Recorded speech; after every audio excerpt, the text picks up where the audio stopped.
I'm Saion Gupta and I'm 11 years old. I'm the founder of 10xcoderkids.com, and if you like this video, please don't forget to smash the like button and share this video with as many people as you can. And if you're not subscribed to my channel, you can do it.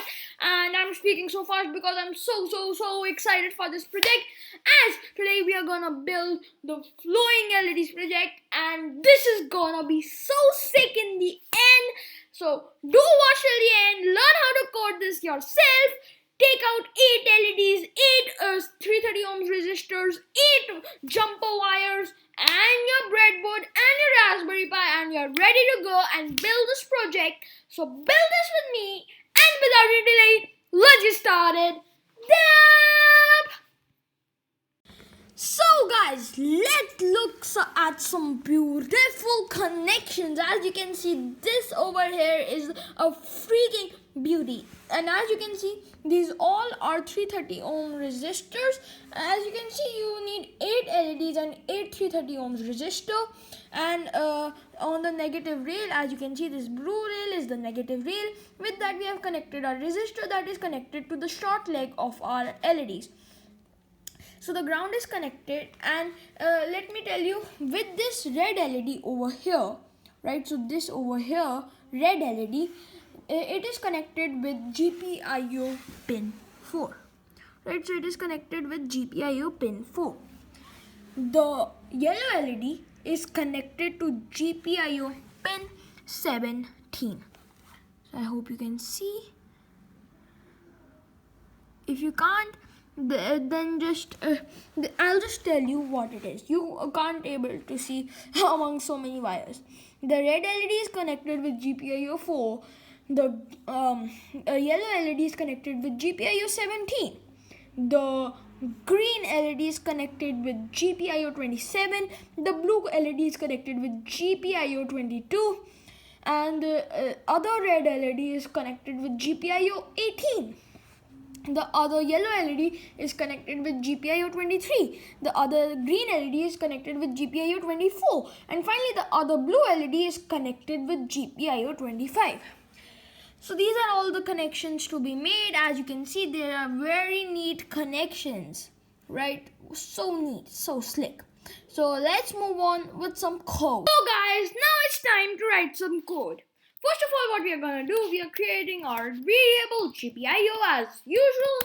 It will require the onoff module, and we'll do .gpio. So we are extracting the GPIO class in GPIO. Then we'll create a toggle that we'll later use. Right now its value will set to 0. Quite cool stuff just over here. Then what we need to do, as we have so many LEDs, paste. So over here, I have variable LEDs, right? So it is LEDs, and so basically we have LED 1, LED 2, LED 3, LED 4, LED 5, LED 6, LED 7, LED 8, and the pins are not correct, so just give them this. The second one is on 17, the third one is on 27, the fourth one is on 22, the fifth one is on 18, the sixth one is on 23, sorry about that, and the seventh one is 24, and the last one is on 25. Okay, so this was this right now, and then what we'll do, we'll also create a variable I equals to 1. Quite cool stuff. And then what we're gonna do, we are gonna create variable interval, right? This will be our interval. We are creating a interval using set interval, so we are setting an interval, and every 100 milliseconds a function that we give over here will be called, right? Quite cool stuff. Just give this over here, and in this we are checking if toggle is equals to 0, that it is right now. So if toggle is equals to 0, then LEDs, we'll use this LED, and then whatever I value is, dot write sync, and when we write 1 to it, it will just switch on the LED, right? So we are switching on the LED. Okay, and then we're checking if I is not equals to 1.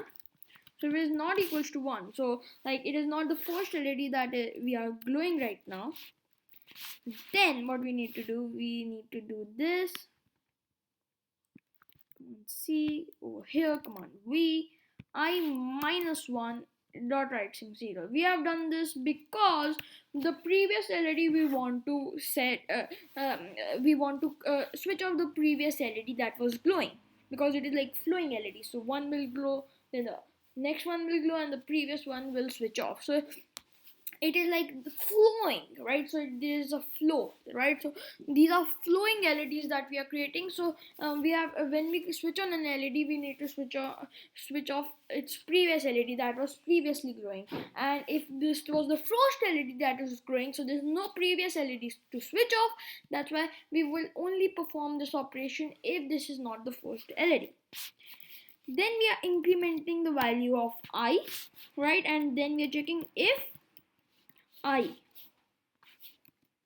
is equals to 8.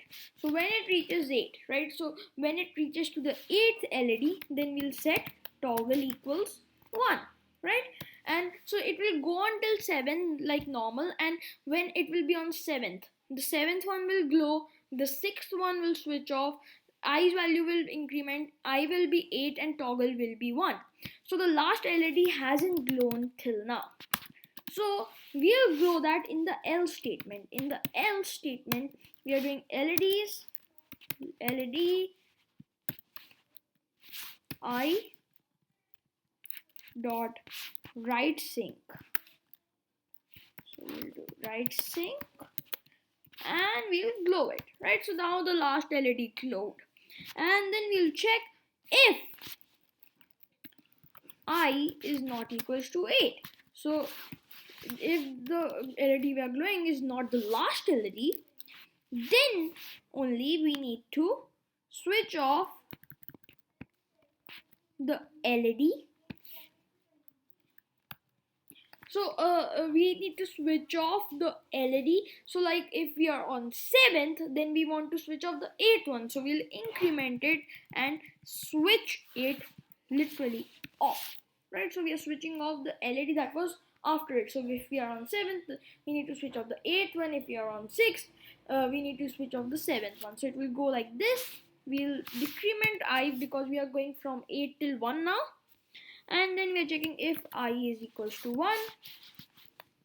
Then when we decrement it on 2, so when it is 2, it is in else and it is on 2, then it will switch on 2, it will switch off 3, it will set I value to 1, and it will check if I equals 1, then it will do toggle equals 0. So one has not switched on till now. It will switch on if toggle equals to 0, right? So it will switch on in if toggle equals to 0, right? So on the state of toggle equals 0, then only one will switch on, and on the state of toggle equals to 1, then only the 8th LED will switch on, right? And then basically what we need to do, this was basic program. Then what we need to do, we just need to do process.on. So we are adding a handler on, and whenever we get the signal SIGINT, right, that means the user has terminated the program. So then what we need to do, we need to call a function, we need to clear our interval. So we need to clear this interval, that is inter, right? And then we need to loop. So we loop for variable y equals 1, y less than 9, y plus plus, right? Then we loop, and in this what we'll do, we'll just do LEDs, LED dollar y dot right sync 0, and then we'll do LEDs, LED dollar y dot on x import. So you'll unexport all resources, and yep, this was the program you had to write. Such a very simple program. This is the program you had to write, and now you will have the flowing LED program with you. Let's test this program out in 3, 2, 1, snap! Now guys, now that we have written the code, let's see it in action, because this is, I'm gonna say you, this is gonna be a freaking beauty. So when I do node flowing LEDs.js, this will be a freaking beauty. So we press enter. And whoa, that's so sick. Am I right? You can look at this, it is so sick, right? No flaws, nothing, working perfectly fine. So sick. This is so sick. Showing you from far away. So sick. I love this. This is one of my favorite projects till now after the traffic light project. So yep. Thank you guys. If you like the video of this flowing LEDs, please don't forget to smash the like button and share this video with as many people as you can. Thank you guys. Bye. Stay safe, stay healthy, and keep watching my videos.